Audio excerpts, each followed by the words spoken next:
Hi, my name is Amrita, and today I'm going to give you three quick tips to ace your editing game. The first tip I want to talk about is skin tones. While working on your subject's skin tones while editing, you want to try and recall what they look like in real life and try and mimic the same exact skin tone on screen. Now, we tend to go overboard with very yellow skin tones or very pink skin tones, and you want to find the right balance to nail exactly what they look like in real life. And that makes your pictures very real. Let me give you a quick sub tip here as well, which is that people from different regions have different skin tones. So Asian skin tones typically have yellow undertones, whereas Caucasian skin tones are a little more pink undertoned. So you want to make sure that if you use ready-made presets and actions available online, they're not going to be a one type fits all solution. You've got to apply them and then work to achieve the actual skin tone of the person. The second tip we're going to talk about is knowing when to stop editing your picture. When we have that perfect picture we've clicked and we sit down to start our editing journey on it, we tend to get a little too explorative in terms of all the colors we have on the screen in front of us. Now, we can get carried away with the amount of editing we do on a single picture.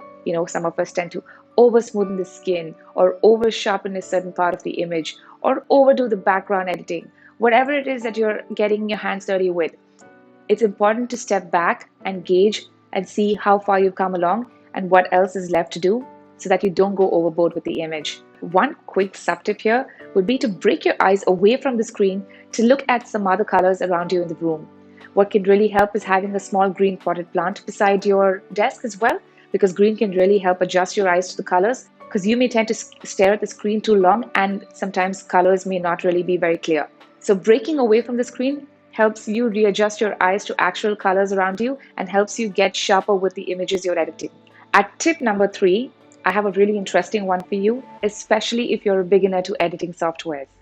Now, editing software such as Adobe Lightroom and Photoshop can be pretty overwhelming if you're opening them for the first time to edit your images, because there are a plethora of tools and toolbars around you at your disposal to enhance your images.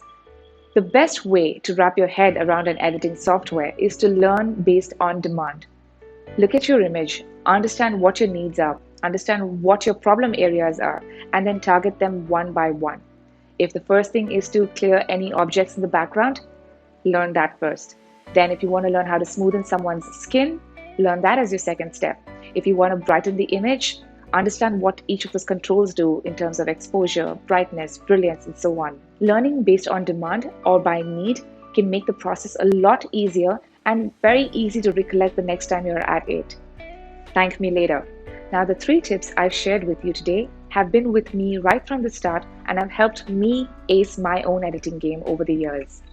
If you liked what you heard today in the video, I'd love for you to check out our editing bundles that show you my custom workflow that I do for all of my child and family photography. Do take a look at it at the link in the description below.